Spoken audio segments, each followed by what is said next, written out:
Rubberized gypsum board haze. Is there a triage unit over here? A place where medical students, nurses, and doctors pull on surgical masks and enter their hospital, the NASDAQ lobby. A temple to high-tech commerce turned makeshift emergency room. But they have precious few to treat this night, save their fellow rescuers. Part of New York has become a grim and empty place. And even as we recover and rebuild, it may remain that way for a very long time. Scenes from New York City. And now we take you to Washington, D.C. A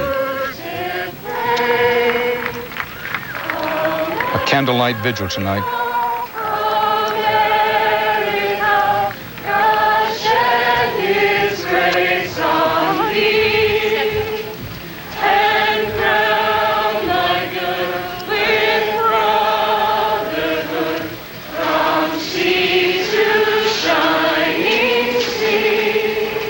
Americans coming together in Washington, D.C. We're coming up on 11 o'clock in the Eastern time zone, 10 in the Midwest, and many of your local stations are getting ready for local news. We hope you'll stay here with us. You are watching continuing CBS News coverage of the attack on America. This is a special edition of Eyewitness News at 11, Attack on America. And good evening, everyone. I'm Denise Saunders. And I'm Larry Kane, topping Eyewitness News at 11 tonight. New danger at the site of the World Trade Center attacks in New York, and new information about additional targets in the attack on America. Thousands of firefighters, police, and volunteers are searching through the mountains of debris in lower Manhattan tonight. Remnants of the South Tower collapsed tonight, but emergency crews got out of the area before it went down. That was good. Parts of additional buildings also fell, and there is new concern about their stability. Meantime, investigators say the terrorist received flight training here in the U.S. Teams of heavily armed police searched a hotel room in Boston and a flight school in Florida. And in Europe, NATO declared the attack an assault on the entire alliance, pledging assistance, which includes armed force. At the White House, President Bush described the attacks as acts of war.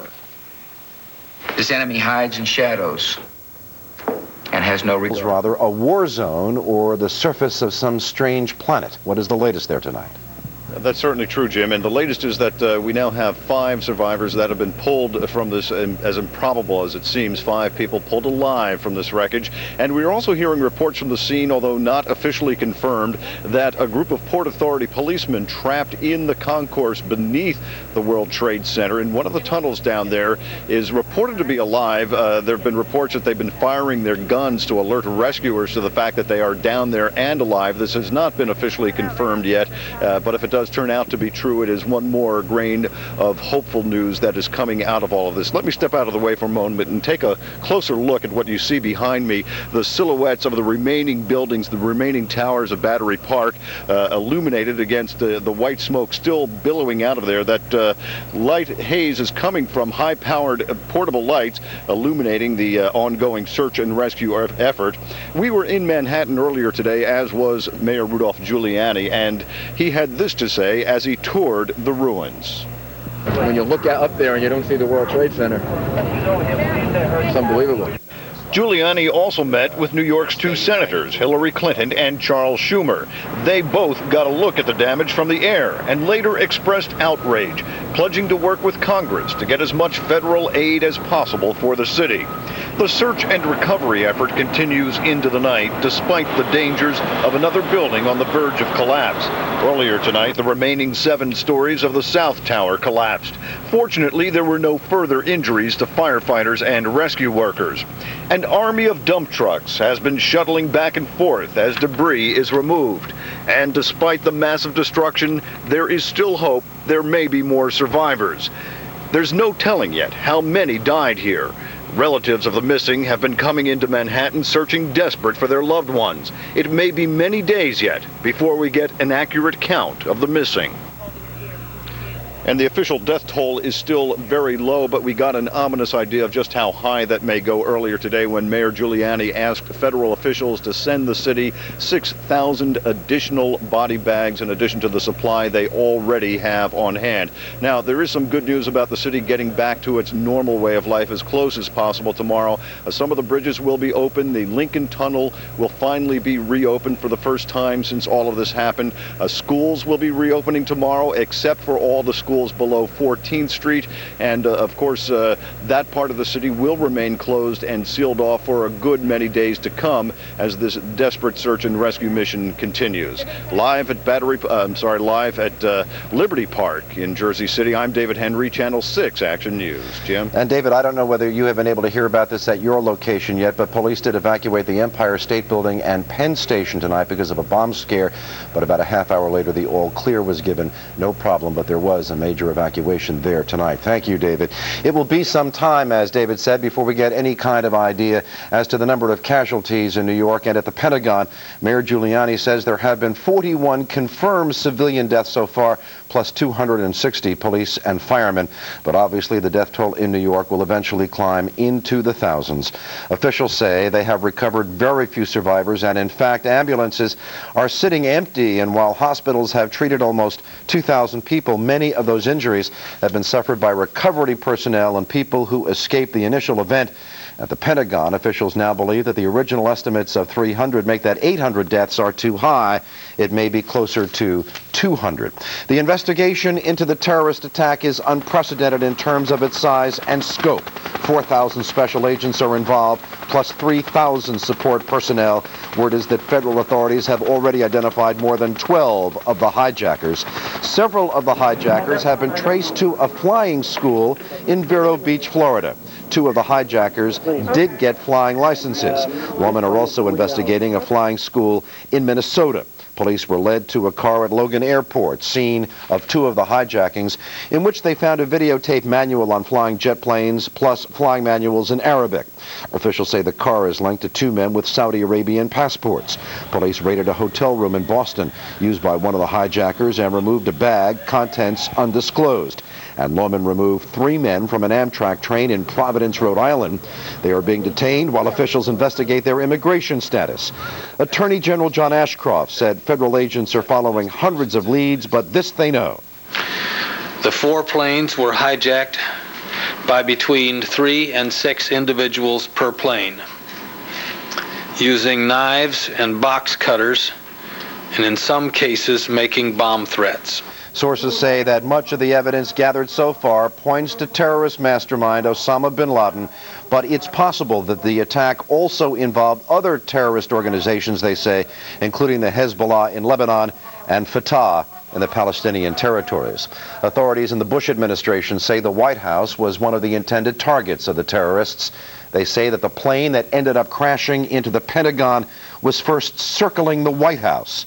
Why it left that location and went to the Pentagon instead is not known, at least not by us. Sources indicate that is why the president was delayed returning to the White House and instead shuttled between Florida, Louisiana, and Nebraska before flying back to Washington with a fighter jet escort. In Washington this morning, Bush convened a meeting of the cabinet by saying the attack was an act of war and that while cowards currently hide in the shadows, they won't be able to hide forever. It will take time and resolve. But make no mistake about it, we will win. It appears the Congress is poised to give $20 billion in emergency funding to the president to deal with this crisis. Action News reporter John Wallens is live in Washington tonight. And John, what is the latest in the nation's capital? Well, the latest as far as the Pentagon, Jim, is that the fire there was declared under control today. Recovery of the bodies continued, but it has been slow going at times for several reasons. One is the precarious nature of the building itself. We are told there is some concern over parts of it possibly collapsing on recovery workers. 2, there have been some small flare-ups of fire occasionally. That has slowed things down. One of the most unusual incidents occurred around noontime. According to the Washington Post, what was believed to be an unidentified plane was circling around in the airspace above. People actually left the site. There was an evacuation order. It was later learned that the aircraft belonged to a federal agency, FEMA. But these are very tough times down here in Washington. Some people have turned to prayer, others to patriotic symbols. Mid-afternoon on the Washington Mall, we cross paths with a high school boy who feels the urge to just carry the colors. I'd like to show our patriotism and strength to influence others in a time of need. Later, a huge flag is unfurled on the fire-scarred walls of the Pentagon. About dinner time, the president stops by to thank the rescue and recovery workers for their sweat and tears. Secretary Rumsfeld told me when I talked to him that he felt the blast shake the Pentagon. I know he was on the other side of the building rocked, and now I know why. Coming here makes me sad on the one hand. It also makes me angry. Members of Congress remember the dead at a prayer service, mixed with their sorrow, concern that the highly organized terror cells that supported this may be planning a second wave. Yeah, what we've heard is this was not the entire agenda. It wasn't just an aircraft for Pentagon and a couple of aircraft for the World Trade Center. There was more on the agenda. There may still be more on the agenda. We need to be vigilant. We need to be prudent. We need to be cautious. Jim, in addition to that $20 billion resolution tomorrow, Congress may also take up a resolution that would authorize the use of force against those responsible for the terrorist attack on Tuesday, when it's determined who that is. We are told, or CNN is reporting, we should say that it would be similar, they say, to the resolution in 1991 that authorized the use of military force for the Gulf War. Live in Washington, John Rollins, Channel 6 Action News. Thank you, John. Now to air travel. It is still impossible to say tonight when normal operations will resume at Philadelphia International Airport or at airports across the country. And that's because the FAA has instituted new security measures at airports, and airlines must meet those requirements before they resume operations. Let's get more on this from Action News reporter Matt O'Donnell at Philadelphia International. Matt. Jim, we can tell you this. At 8 o'clock tonight, they officially opened Philadelphia International Airport. But you wonder, why does it still look like this airport is shut down? Well, it is open by definition only. There are no flights scheduled in or out of here today, tomorrow. There possibly won't be for several days now. Whenever planes do take to the skies again, we can tell you this. Air travel will not be the same. In accordance with FAA regulations. Announcements were still being broadcast, but there was no one to hear them. No one on the escalators, at the baggage claim, empty counters. This airport remains a desolate place. This is Terminal C, one of the busiest at Philadelphia International. This is where all U.S. Airways domestic flights depart from. And walking down this corridor late at night, realizing you're the only one here, makes for quite an eerie feeling. There was activity in the parking garages, part of a new list of FAA mandates. All vehicles within 300 feet of the terminals were towed to other areas. Here's what else travelers can expect. No more curbside check-ins. You'll have to check your bags inside the terminals. Visitors won't have access to the gate areas, only those with tickets. Before, you could bring small knives on board. No more. There will be surprise ID checks of passengers, and before all flights, all planes will be searched. The passengers should expect different security procedures here, both as they pull up to the airport and as they're going through their check-in process. Passengers stranded in other areas of the country continue to arrive here. This Percy man just drove in from South Carolina, and he's due to fly to Mexico for a business trip this weekend. If they said for you to go, would you go? We'd start discussing hazard pay. Yeah, it's part of the job. I'm somewhere every week. And this man from Newportville drove in from Ohio. He welcomes any new airport restrictions. If it means more secure airlines and more secure travel, then I'm all for it. Meanwhile, Action News spoke with this couple who says Dollar Rent-A-Car raised their rate $200 due to the recent events. They even showed us their bill. I think it's outrageous. I think at a time like this, people should be pulling together. We certainly don't mind paying the normal fee for a one-way rental. A Dollar employee knew nothing of it. I don't know anything about that. I have no dealings with that, but I have to ask you to please leave the line. Several international flights, their crews and passengers remain stranded in many parts of Canada. And theoretically, if air traffic resumes anytime soon in the United States, some of those flights could be diverted to airports such as Philadelphia. But officials here say there is no indication that that could happen anytime soon. Live at the airport, Matt O'Donnell, Channel 6 Action News. Jim. Thank you, Matt. The scene at the World Trade Center site has been described as surreal. The task facing workers there almost defies imagination. Here is a sense of what it was like to be there today. Got a lot of heavy debris. We're really just on top of the pile. We can't even, just a lot of crevices and holes, things you can look down into. You really can't see. The visibility is real poor.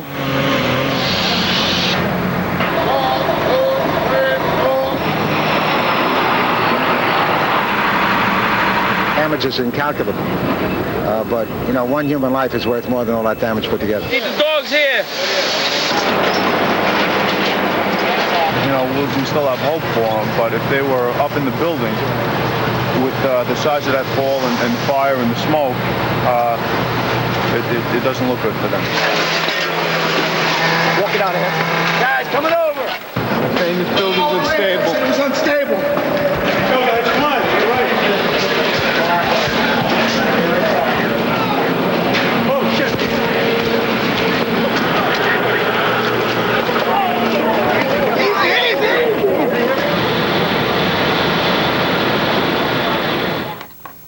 There is mounting evidence that the hijacked plane that crashed in western Pennsylvania was bound for Washington to hit another target, but nobody is saying what that target might have been. Meanwhile, the investigation goes on at that crash site, and Action News reporter Michelle McCormack is there. The shoulder-to-shoulder grid searching by FBI agents ended with nightfall, but this is far from over. Some 200 people from all levels of government are getting ready for the long haul. Estimates are it will take 3 to 5 weeks to collect evidence of United Flight 93 in the debris field that spans across 3 miles in a refilled strip mine in Somerset County, Pennsylvania. The cockpit voice recorder search is going on for that right now as we speak. We're hoping that if everything goes well, within the next few days, we'll have a definitive answer whether or not we'll be able to recover it. At last report, investigators know of at least 3 phone calls from those on board, and the wife of passenger Thomas Burnett has disclosed she patched her husband through to the FBI. His adrenaline was going. He was not whispering. He was talking quickly, and he was ready to do something. I pleaded with him to please sit down and not draw attention to himself. And he said, no, if they're going to run this into the ground, we're going to have to do something. Meantime, the congressman who represents the district did a personal visit of the crash site and then worked hard to shoot down the shoot-down theory. The Secretary of Defense has told me personally the United States was not involved in shooting down the airplane. Throughout the area, there are signs of how this tragedy has touched all. It is a pain without boundaries, and those who live here are trying to reach out to the family members of those who died here, including First Officer Leroy Homer of Marlton, New Jersey. The Red Cross, along with United Airlines, has set up a grief counseling site about 20 miles away if family members decide they want to visit the crash site. At this point, only one family, 8 members from Newark, New Jersey, have indicated they will make the journey here. But the Red Cross says it will be here for several days because it oftentimes takes time for survivors to decide how best to say goodbye. In Stony Creek Township, Michelle McCormack, Channel 6 Action News. We have learned today that more of the airline crew members of the hijacked jets had ties to our area, and they included First Officer Michael Horrocks of Glen Mills, Delaware County. He was the co-pilot on United 175 that crashed into one of the World Trade Center towers. That same flight was piloted by 51-year-old Victor Sarancini from Lower Makefield Township, Bucks County. The pilot on the plane that crashed into the Pentagon was Charles Burlingame III. His family knew him as Chicky. His daughter Wendy lives in Egg Harbor Township, and she tells Action News she is haunted by what the final moments of her father's life had to have been like. What would be in his mind? Was he scared? And thinking and knowing him, I know that there's no way he was alive when that plane crashed. For them to have taken over him, they would have had to kill him first. Wendy says she wants her father to be remembered as a hero. People who scrambled from the World Trade Center towers to freedom are beginning to tell their stories. They include Louis Giaccardo of Haddon Township, New Jersey. He worked on the 87th floor of one of the towers. We all looked up and, as it hit and it rumbled the building, I mean, I got thrown back a little bit, not a lot, but I saw people grab on their rounds. We were all being shaken by this force, and the rumble just started rumbling down like a ripple effect down the stairwells. Giaccardo says that he and another man making the trip down the stairs urged everybody around them to remain calm, and he says they listened. The group got to the bottom and walked out of the building alive. It was a stranger who helped him get to Penn Station for the trip home to his anxious family. I got out of my truck. I looked for my sons. I just hugged them and just told them Daddy's home. A happy ending tonight for the Giaccardo family of Haddon Township. The task of searching through the rubble for bodies or survivors is putting an enormous physical and emotional strain on the thousands of men and women involved in the effort. Action News reporter Nora Mushanek joins us live at Liberty State Park in Jersey City with more on that story. Nora? Jim, the massive effort to ferry supplies and personnel from New Jersey to Manhattan continues tonight. All day long, hundreds of volunteers from as far away as Illinois and New England have been manning a supply depot set up on the Jersey City waterfront. They're making sure that the rescue effort in New York has enough of the supplies and the manpower needed. All right, bring it on, bring it on, bring it on, bring it on. All the way down, straight down to the line. Tons of 40-pound bags of ice have been hustled from forklifts and loaded by hundreds of volunteers onto boats and tugs at the Jersey City waterfront. Hour after hour, boats have been pulling up to the pier here, moving all kinds of equipment, medical supplies, and body bags, not to mention hundreds of National Guard troops and emergency medical personnel. We're transporting volunteers of doctors, EMS, nurses, police personnel, other workers to New York City to alleviate the pressures on the workers there. One volunteer paramedic from Capital Health System in Trenton helped rescue a woman from the rubble today. She was awake and talking on her own. She had her own respiratory effort, and she seemed to be in fairly good shape for the trauma she went through. But a day after, the attack is taking its toll. What do you tell people? What do you tell the families? What do you tell these guys who've been hurt? I listen. They cry, I cry, they hurt. There's not a lot of words that can be said right now. Some family members have been able to locate those trapped in the blast. Compared to the other fellas, very lucky. This elderly father runs off to see his injured son at a local hospital, but others are not so lucky. I get calls, I'm looking for my wife, I'm looking for my husband, my daughter, I haven't seen her or heard from her since yesterday. It's very heartbreaking. Still, there are some who continue holding out hope for more survivors. They can be sheltered because the girders fall in just the right way, so they could be fine. So you're holding out hope? You gotta hold out hope. There's still gonna be people that we're pulling out.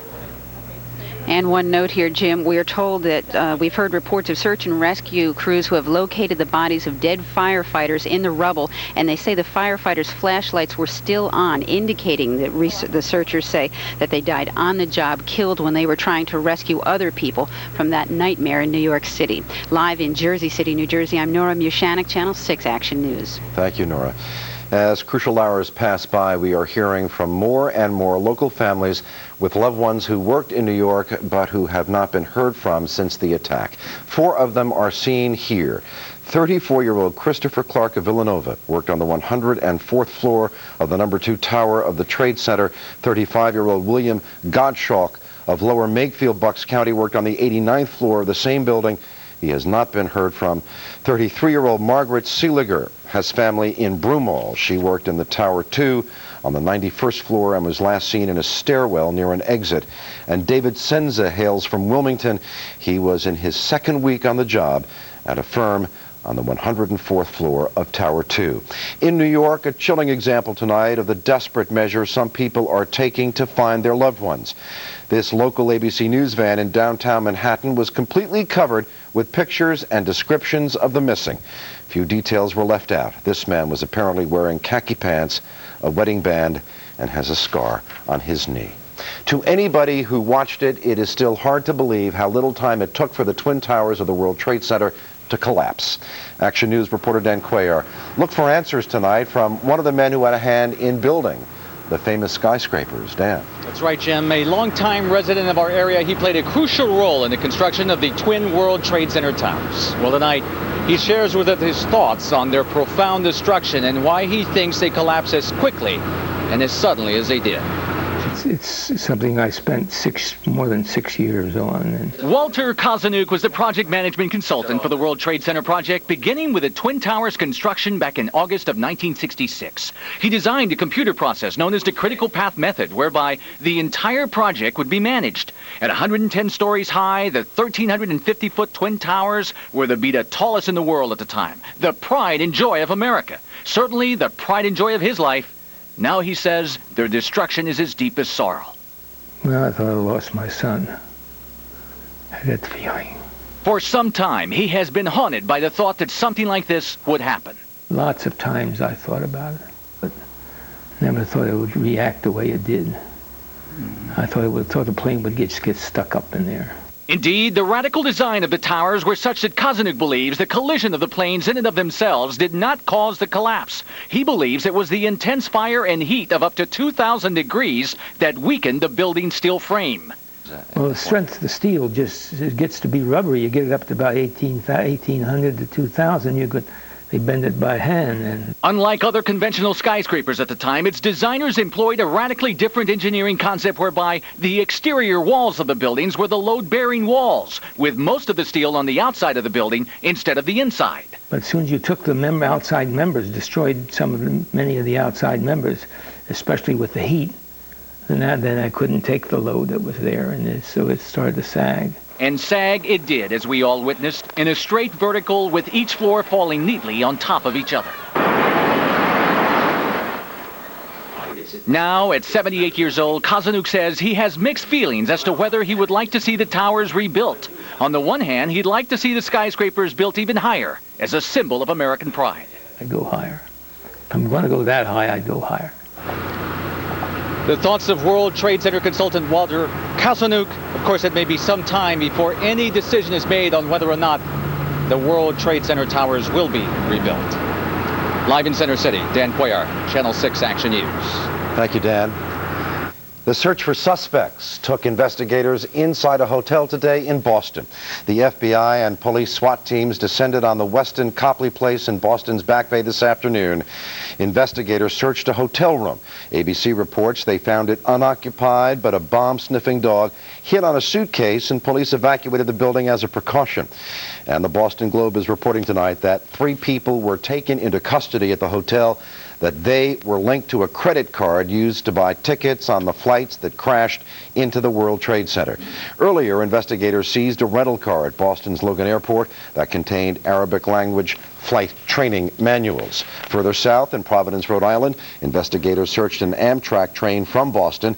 A man wearing a green turban was led away in handcuffs. He was charged with carrying a concealed knife, but police said he appeared to have no connection to the attacks. Back in our area, thousands continue to turn to their faith as a way of coping with yesterday's catastrophic events. Action News found St. Monica Church in South Philadelphia nearly full tonight at a special mass honoring the victims. It was a scene repeated at special prayer services all over the tri-state area, all over the country. Earlier today, 3,000 people packed the Cathedral Basilica of Saints Peter and Paul on Logan Square in Philadelphia. Anthony Cardinal Bevilacqua asked worshipers to pray that feelings of revenge and hatred be erased from their hearts. Tomorrow night, the Cardinal will join other religious leaders in an ecumenical prayer service sponsored by the city of Philadelphia. People have been holding prayer vigils all over our area since yesterday. Tonight, Action News was in Doylestown, Bucks County, where the Peace Center held a vigil at the War Memorial at the Bucks County Courthouse. Among those who attended were a dozen of the striking teachers from the Bensalem School District. They suspended all picket-related activities for the day to show their respect for the victims. In Villanova tonight, dozens of people turned out for a candlelight vigil and march for the victims. Action News was at Villanova University, where the group began a prayerful walk down Lancaster Avenue to Haverford College. Dave Roberts is here with that 5-day AccuWeather forecast. David? Plenty of sunshine. This is an ABC News special report.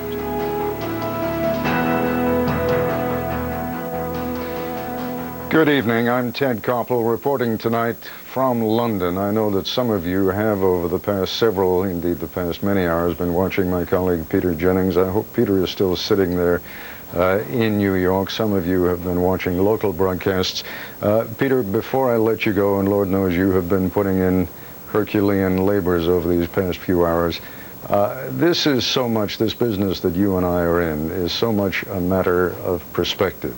Those of you who were watching at the end of these last few minutes when you were talking know that the perspective of people who are in agony, waiting and wondering whether their loved ones are still alive, that perspective is perhaps the easiest to understand. There are people also laboring with whom you've been talking at response and what the United States as a great nation is going to do in response to all of this.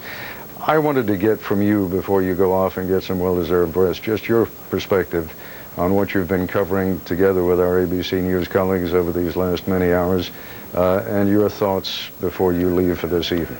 I think it's very difficult, Ted. I think you put your finger on something really important. Those of us who do these kind of jobs are, in some respects, robbed of perspective because we're operating in a pretty isolated environment. And we're the beneficiaries of people's anger and analysis and love and affection and sorrow and hope as it gets processed through the news division. But one of the things it's very hard to do is to have an overall sense of perspective sitting in this chair over many, many hours. But you also say something else which is hard for the country to understand, hard for all of us to understand, both individually and collectively, I think, at times like this, and that is simply how complicated this is. When a nation as great as this, which stands in most respects for so much that is good, but is seen by so many people, by many people in the world, as standing for things which are not good, is attacked, the nation, particularly if it's powerful and therefore knows its limitations, is, I think, suffused with the notion of anxiety because you can't do as much about it. I think it's very hard for us at the moment to understand how angry many people in the world are at the United States. You know, you and I have the benefits. Please tell me if I go on too long. You and I have had the benefits of working for many years overseas, much of it in the developing world, in my case in the Middle East, in yours in Asia, both of us in Africa. You've just had this extraordinary trip in the Congo. And so we're fortunate. Many Americans are not exposed to the profound antipathy, anger, and now manifested in hatred that people have for the United States because it's a big power and because they see it on the wrong side of issues. So I'll get out of your way at the moment now by just simply saying I think the most difficult thing for me over all of these hours is to have an overall sense of perspective and just try to take advantage of other people's. Peter, thank you very much. Go off, get some much-deserved rest, and see if you can decompress a little before you have to come back into the hot seat again. The point that you and I have both been making, and it's one that I just want to emphasize before we go into this next phase now of trying to analyze what is going on, is that in this job, the best that you and I can hope to do is to take fragments of what is going on everywhere and by putting it together give people a sense of what is going on. I know many of you have just come back from a long day's work and you want to be updated on the latest news. We will try and do that for you. Some of you have been glued to your television sets all day long and you want some more thoughtful discussion. We will try and add to the thoughtful discussion you've already been hearing in the segments that you've been watching. But I'd like to begin with one of my Nightline colleagues, John Donvan, who has been spending the day putting together a number of reports that we'll be bringing you over the course of the next few hours, one of them having to do with the investigation thus far. And John, if you are in place, and because you and I are thousands of miles apart right now, it's a little difficult sometimes for me to know who is ready and who is not. I'm hoping that John is there either live or on tape, whichever you have. John, if you're live, indicate your presence, would you? I'm talking to you and hearing you right now, Ted. Very good. Tell me what you've put together here, and tell our audience at the same time. Well, what I've really been doing today is relying an awful lot on some very, very good reporting by my colleagues at ABC News and the various bureaus around this city and actually around the country and around the world. All day long we've been hearing anything that ranges from rumor to hard fact and sifting it, and what I'm putting together in a report I think we're about to see is, at this point, the arithmetic of that, what we know so far, what it adds up to, and what it does not add up to. So if that report is ready to go, I think you'll know that and I'll know that, and we'll see it in just a moment. Otherwise, we can keep talking.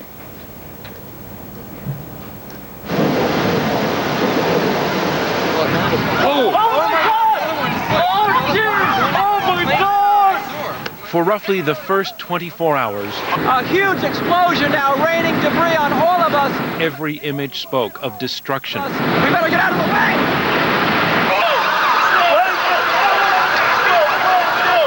Confusion, vulnerability,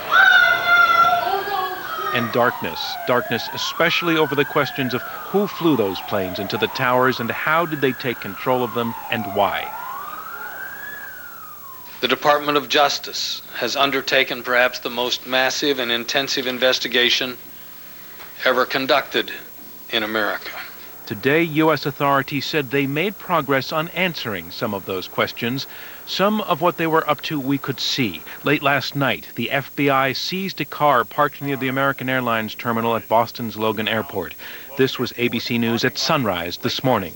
And it is believed that that vehicle was being driven by at least some of these suspects. And we're getting further information about that. The Boston Herald is reporting that of those suspects, that they believe one of them was a trained pilot.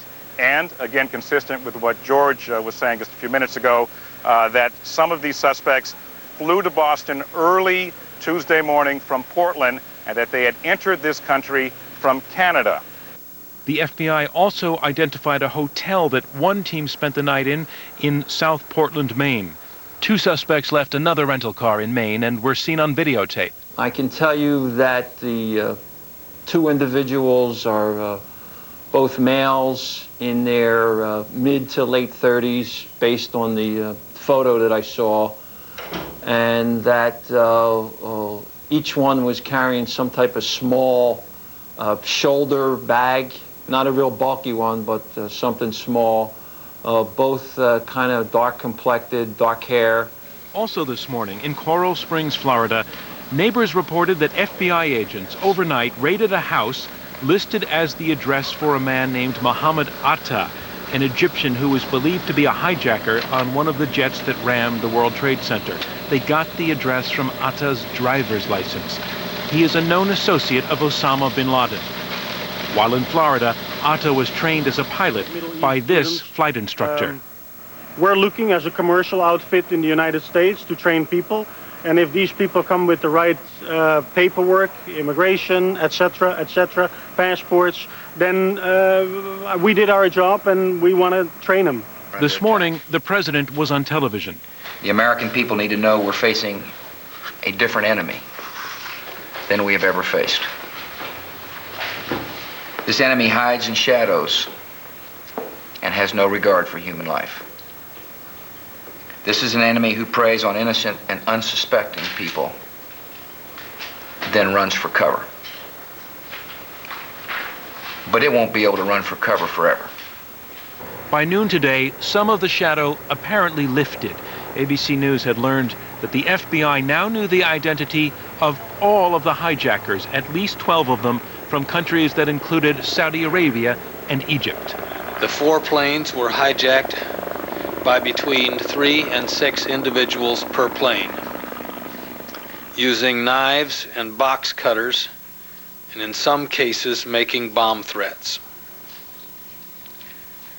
Our government has credible evidence that the White House and Air Force One were targets. A number of the suspected hijackers were trained as pilots in the United States. We have, in the last 24 hours, taken the manifests and used those as an evidentiary base, and have talked to many of the families of the victims, and have successfully, I believe, identified many of the hijackers on each of the 4 flights that went down. Also today, the Boston police raided a hotel, detained 3 people, 2 women and a man. Outside Providence, Rhode Island, they stopped an Amtrak train and took away one man. Late afternoon at the White House, the president's spokesman goes public with what before had been only a rumor. We have specific and credible information that the White House and Air Force One were also intended targets of these attacks. The plane in question is the one that ultimately flew into the Pentagon. Early this evening, investigators were dusting for fingerprints at the check-in counters at Dulles International Airport. Now what happened yesterday makes a little more sense, the way that people were at first evacuated from the White House rather casually, and then when it was realized one of the planes was headed their way, people were told to drop everything and run, and they did. And if Air Force One was a target, it also explains why the president hopscotched around the South for several hours yesterday, escorted by jet fighters, before returning to Washington. Add to all this searches of several houses in at least 3 states, and late tonight another one in Hamburg, Germany. Auf die Anschläge auf das World Trade Center und das Pentagon verwickelt gewesen sein. Über die Art der Tatbeteiligung konnte noch nichts gesagt werden, aber die... And Ted, we have search warrants being executed overnight in Florida, New Jersey, and Massachusetts, and as we've said, other states. As far as we know, no arrest warrants have been issued, and there are just so many moving parts to this tonight that there were some of it we decided to discuss outside of the report because it's a little bit slippery. But that raid on the hotel in Boston, it's not really at all clear what happened there. They were led to the hotel reportedly by some information they picked up in one of the rental cars, led them to a specific hotel room there, and agents were surprised when they reached the room they were looking for, opened the door, and 3 people walked out.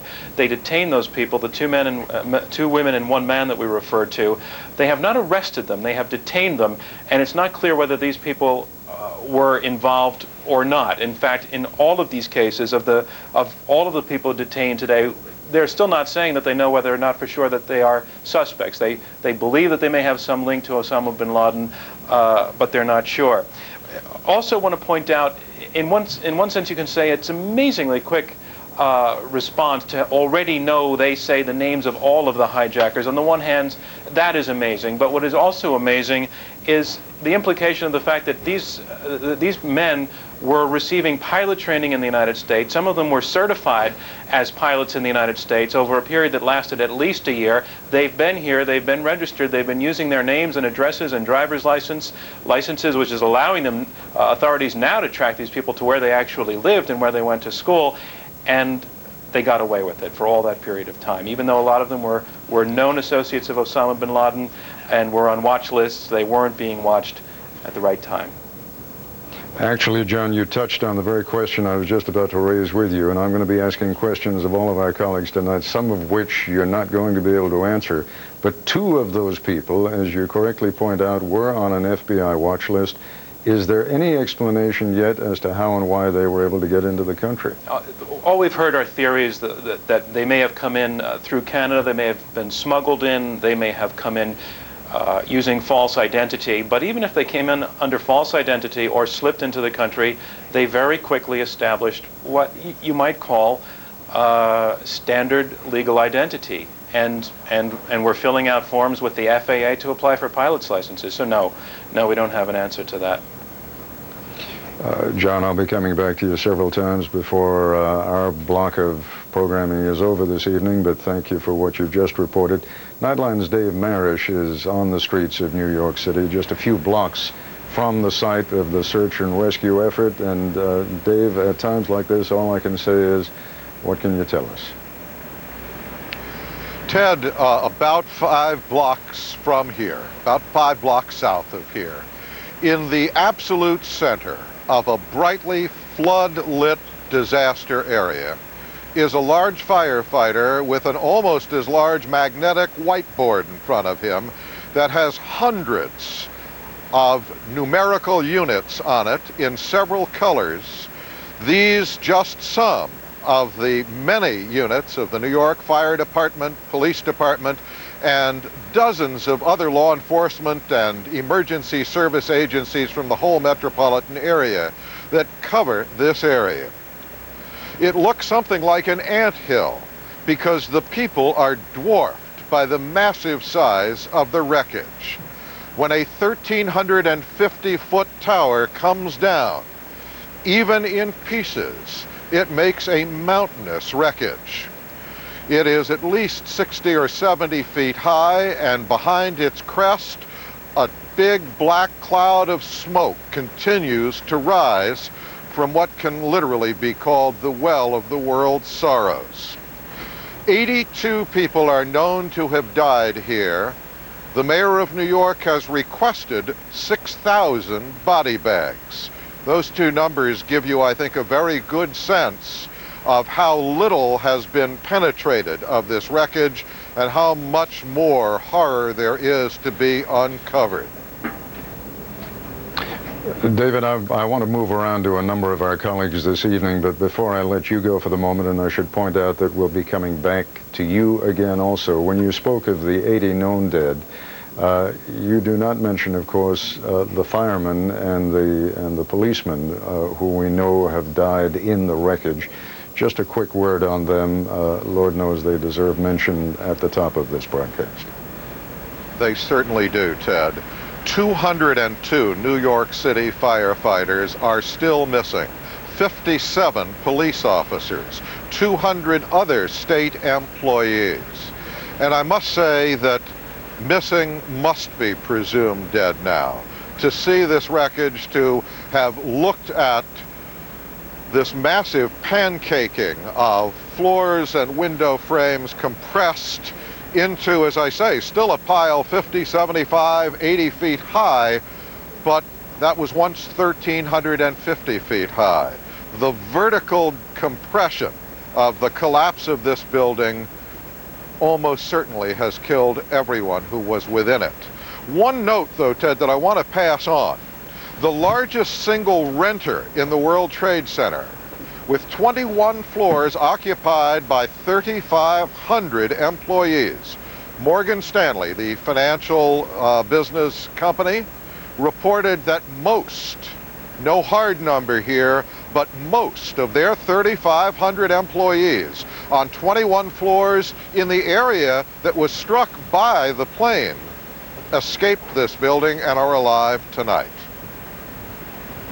And one of the biggest jobs over these next few days, and this is one instance in which the internet is going to be of enormous value, and maybe we can talk about that a little bit later too, is that people now are trying to find out quite literally by making contact and asking those who have survived to let people know.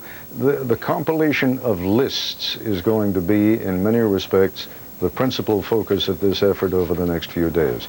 Dave Marish was talking just a moment ago about how the wreckage looks from the outside. We're going to get an extraordinary look now at how it looks from the inside. I'd like to turn to my Nightline colleague Michelle Martin in New York, who is joined by an amateur photographer who has some extraordinary video. Michelle? Ted, I'd like to introduce you to Tim Cothran, who's actually a professional video journalist. He is a freelancer for ABC, and he was able to get inside what we are all calling ground zero of the World Trade Center today. And as you pointed out, he has some rather extraordinary video that we would like to show you now. We've condensed it, obviously, quite a bit. He shot about an hour of it, more than an hour. And Tim, why don't you tell us what we're seeing here? And about what time did you go in? I started shooting tape about 2:30 in the afternoon. We entered the big atrium of the old the financial center, and this atrium used to be absolutely gorgeous. But in order to get to the wreckage, we had to go through this other building. At the top of these stairs, there was some graffiti that was actually written in the sand that's everywhere, as a dedication to the brothers of all the firemen, and they all consider themselves brothers. And it's very, very important to them that they be remembered. And I thought that was a very special thing there. What are you hearing here? Well, a lot of saws, a lot of hubbub. And you walk forward, and here's this panoramic window of this vast, vast, vast destruction and all this activity going on outside. What was the temperature like in there? Was it hot? Was it uncomfortable to be in there? No, well, you know, we've been very fortunate that these days have been so beautiful in New York City. So it was eerie. Here you were in this enormous amphitheater of destruction, and it was just one of the nicest days of the year. but a tremendous amount of sawing and banging. And the guys work in teams, they help each other out. Sometimes if they find a particularly hot or interesting spot, they'll work in groups of 10 or a dozen. And it's all hands-on work. They're not using any heavy tools here, as you can see. They're going bit by bit. It's arduous, it's hard, and these guys are putting all their effort into it. It also seems rather dangerous. I see many jagged pieces of metal. Did you have a sense of being in danger while you were on top of the rubble? There's tons and tons of broken glass all over the place. I only had tennis sneakers on, so I was pretty worried. But you picked where you walked, and you just choose where you stepped. What are we seeing here? Well, this is poignant in that this is a fire truck. This is a badly charred fire truck. And it's one of the few things in this valley that has been actually kind of cleaned off and hosed off. Because it means a lot to these guys. I mean, you can see it's absolutely destroyed. The tires are burned, all the rigging is destroyed. And they're using it sort of as a table, as a setup area. And it really means a lot to them. It's a staging area, as well as a place where some people get very emotional, because a lot of guys died here. A lot. And paying their respects. And paying their respects. Even as they continue to do the job to which they've been assigned today. Absolutely.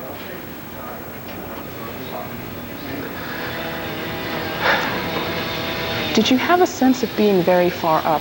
Did you have a sense of being a couple of stories up atop the rubble there? It was really hard to gauge elevation because you're surrounded by some high pieces as well. You're sort of just this sensation of being in something of a valley. And it's just everything is smashed to atoms. There are no big pieces of anything. And I think that this photograph speaks for itself. I think that everyone will recognize what is occurring here, that the remains of someone are being removed. Exactly. In the 2 hours that I was there, I saw at least 10 body bags being lifted out, and they seem to find 2 and 3 sets of remains, and they used dogs. They called the dogs in, and the dogs have been there for, I'm sure, quite some time. In fact, before I left, they actually retired the dogs. The dogs actually got very fatigued, and they gave them the afternoon off, or the rest of the afternoon, which they certainly deserved. And they helped pick up body scents and so forth. A sight that has become rather familiar from disasters in which Americans have volunteered around the world, but not one I think Americans expect to see here. Just everybody pitching in, you know, it's the bucket brigade syndrome, where guys just move stuff out, they move it to the outside. And it was really hard, because even though this disaster only happened a day ago, these cadavers are starting to decompose, and it was hard. It was hard for everybody, and it made everybody realize that it's only going to get worse in coming days. These guys work in teams. They'll investigate a nook, a cranny. They'll put their heads together and come up with a plan. And they're crawling under rather large slabs of plaster and concrete and metal. They don't seem very well protected. Well, that's their job. They love it. They do it. There they are, scaling up enormous pieces of debris.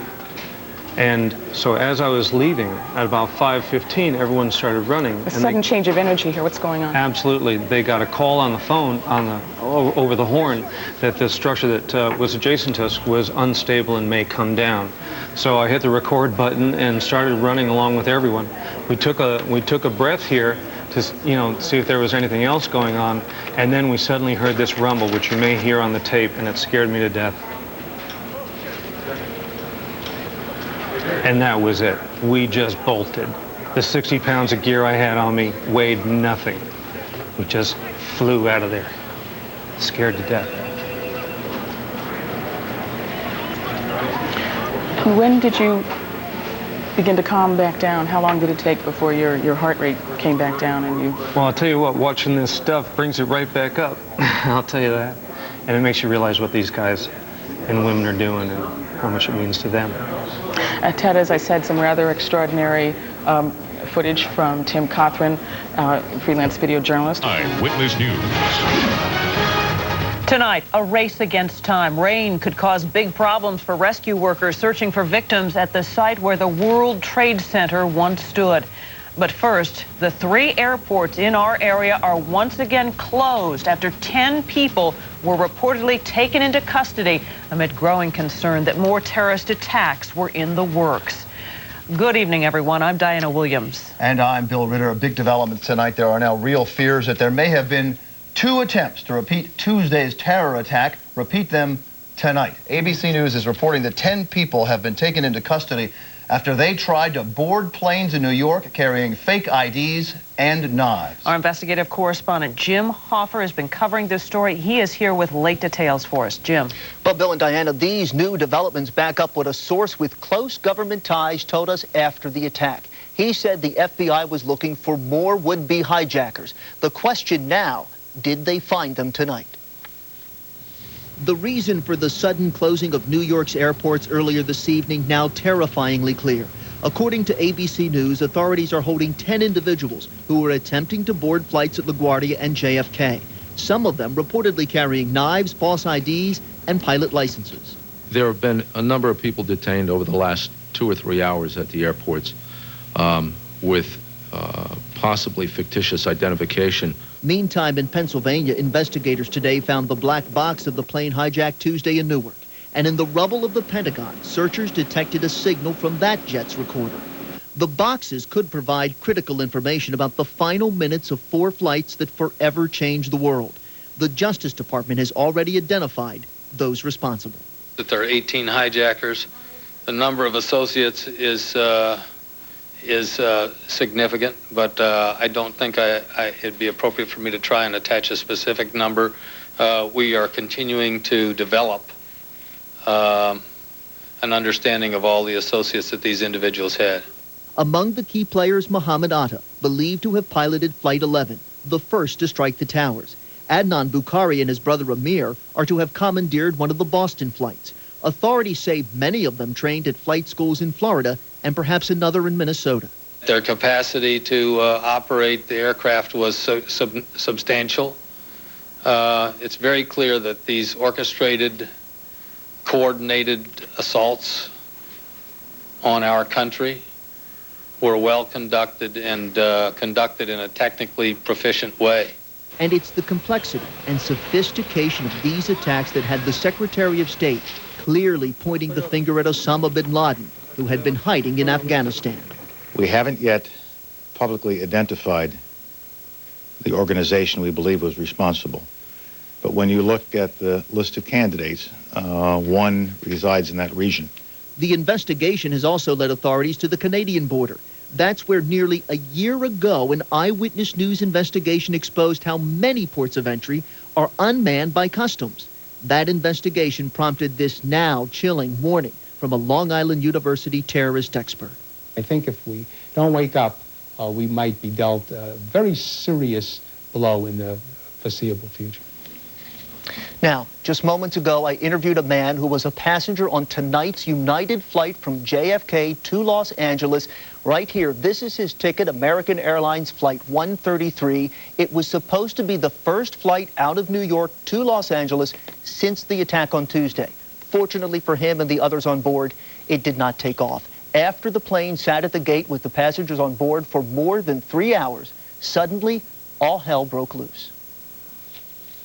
And about 10 minutes later, maybe 15 minutes later, the doors were still open, and I heard a scream behind me and a guy yelling, and there was a commotion. I turned around, and when I turned back around to face the front, a whole slew of about 20 policemen came on. You know, several in SWAT gear, others that were just, you know, Port Authority police with pistols, all guns out and blaring, but not. And we all were told to put our heads down. Most of us got on the floor and put our heads on our chairs just to stay as low to the ground as possible. And they, meanwhile, were wrestling this guy in the back, and he was yelling, and definitely not in English. I'm not an expert, so I really couldn't tell you what. But he was yelling, and they dragged him off, and there were a couple people sitting right in front of me. They also asked them to come off. They handcuffed them and took them with them, and I'm not sure what that was about, but there were at least 3, maybe 4 people that were taken off in handcuffs off the plane. Jim Hunter there on Flight 133. He says he is still trying to process what happened to him just hours ago. And to recap, Bill and Diana, ABC reporting tonight 10 people detained at JFK and LaGuardia, many of them with fake IDs. At least one, believe it or not, had a pilot's license. You'll keep on top of this, and of course ABC News will also keep on top of this. Thanks, Jim. Absolutely. Thank you very much, Jim. Well, rescue crews are still searching for victims in Lower Manhattan, and soon they are going to face a new obstacle, that obstacle being rain. You're looking at a live picture right now where the rescue operation is underway, and as you can see, it has not started to rain yet, but Sam tells us that it will start relatively soon. We're going to go to Jim Dolan now, who's going to pick up our coverage from Lower Manhattan. He's not far from the disaster site. Jim? Diana, for 2.5 days, the worst place on earth has been 5 blocks down this street. 4,763 people remain unaccounted for. 94 bodies have been pulled from the rubble. They are the confirmed dead. And as grim and horrific as this search has been for 2.5 days, well, tonight it's going to rain, and that pile will grow more unstable. The surrounding buildings may be less sound. The worst job on earth is about to get a whole lot more dangerous. They added rain gear to the standard issue for emergency workers tonight and brought in plenty of towels for what promises to be a miserable and dangerous few hours. Military helicopters patrolled the skies at dusk tonight as the grim and desperate business of looking for survivors continues with numbing frustration. Surely, in a well of horror this deep, surely there must be room for just one miracle. I believe that there's still a lot of people under there that are alive. And to me, that means an awful lot. I mean, we have to do everything possible to try to save these people. Okay, people last a long time. They just don't die in 24, 48 hours. People can last a week and better. So that means this operation has to happen. Guys are in shock. I mean, you can't comprehend it. I mean, you're looking at these buildings, you still can't believe it occurred. But it's a disgrace. I mean, it really is a disgrace that they had to stoop to this. I mean, all these innocent people. The job is grisly enough, but it is also frighteningly dangerous. Some of the buildings still standing are doing so only precariously. Debris started raining down from one tonight, sending rescue workers below fleeing to safety. Everyone here is jittery about another possible building collapse. At this point, none of the buildings that are left standing have been found to be structurally unsound. They're all going to be continually monitored and looked at. Remnants of buildings still have to be taken down. That could have an impact on the buildings that are still there. So I think at this point, nobody can tell you which buildings are going to remain. So how dangerous is it? Today, 2 rescue workers were buried themselves when they were engulfed in debris and were saved by their own brothers in this effort. We were just grabbing piece by piece, paper by paper, looking, searching for them. And next thing you know, they asked the whole crowd to be quiet. And I guess they were listening for the, firemen yelling. And once they resumed, about 10 minutes later, got one up, and everybody started chanting USA, clapping for the next probably 20 or 30 minutes. Got the next 2 up. There has been for the workers so little to cheer and so little time to mourn. When will it all sink in? I don't know if it ever really will. I mean, planes flew into the World Trade Center. I mean,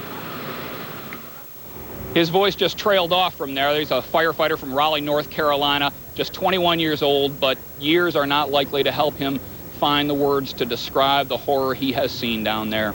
Anywhere south of where we are, the rubble really starts to pile up down here in Lower Manhattan. It's dangerous. The press and the public, of course, kept away from that because of the danger, which did not stop Cheryl Fiandaca from going down there and bringing us our first and exclusive look at Lower Manhattan. Well, Jim, these are amazing pictures. We were brought to what was the base of the World Trade Center. It is now a pile of rubble, and beneath it are its victims and the unimaginable task of trying to find survivors and faith. It's been more than 62 hours since the World Trade Center collapsed. This is the financial district now. Devastation, destruction, and incredible loss. the horror is everywhere. This is all that's left of the Twin Towers of the World Trade Center. Collapsed, twisted buildings covered in white soot litter many of the buildings in downtown Manhattan now, and what's left of cars are piled up in heaps of steel. And in the midst of all of it are rescue workers, thousands of them working tonight as they have every night since Tuesday. It's a very dangerous circumstance, but the cops, the firemen, they're doing a tremendous work. Really tremendous job. They've been down here now for almost 2 days. They're tired, they're exhausted, but we kind of have to shoo them away and push them out of here at the end of the night to get them to go home and get some rest. They're doing what they have to do. The police commissioner says even war zones aren't like this. A landmark restaurant covered under a blanket of debris. Ground Zero could take weeks to dig out. And when it's over, it will leave behind a skyline changed forever. Well, many of the rescue workers that we spoke to tonight said they are concerned about more buildings collapsing, but none of them said they were concerned for their own personal safety. We're live in Lower Manhattan. I'm Cheryl Fiandaca, ABC7 Eyewitness News. Amazing footage. Thank you, Cheryl. Yeah. And Jim, we heard earlier that there's a threat of rain. How much rain will fall on those rescue workers and for how long? Important question. Sam Champion is here with some answers for us. Sam? Bill and Diana, it's not necessarily good news. The front, we've had time to look at it and time it better, and the rain expected to time out to begin somewhere around midnight, and the showers may not end and pull out until sometime around lunchtime tomorrow. Expecting some cases about a ½ inch of rain to fall. That would add, if you counted the water weight, several thousand tons of weight to the debris that's in that area. You can see those showers that have already pushed into Morris County in New Jersey. And the earlier showers that we showed you in the evening, those are the showers that dried out, but these are going to hold together. This is the leading edge of the rain that will, in fact, move into the city, and you can see we're flashing the lightning on AccuTrack. The other thing AccuTrack will do, it allows us to pinpoint those cells and show you the direction that they're moving, and in most cases, these have got an eastward move on them, so they are going to move over the city tonight. And again, that rain moving in from midnight. Let's show you the big view before we wrap it up. From midnight all the way through until about lunchtime. We started showing you the rain several hours ago, drying up on the leading edge, but we've got all this to get through as the front swings through from north to south. So expecting that rain again overnight tonight. Could be a ½ inch of rain and more in some locations. Not good news. We'll go over the winds when we come back in regular weather before the end of this broadcast. Bill and Dinah. Thank you, Sam. In Washington tonight, fire flared up again at the Pentagon. Flames broke out in the collapsed floors hours after firefighters thought that they had finally brought this stubborn blaze under control. They had been fighting it since Tuesday when the Pentagon was hit by an airliner hijacked by terrorists. The flames were quickly put out tonight, though. Nobody was hurt. 190 people are still missing in the rubble at the Pentagon. President Bush has declared tomorrow to be a national day of prayer, and he plans to travel to New York City for a first-hand look at all this destruction. Now, earlier today in a phone call to Mayor Giuliani and Governor Pataki, the president insisted the fight against terrorism is a priority for his administration. I wish I could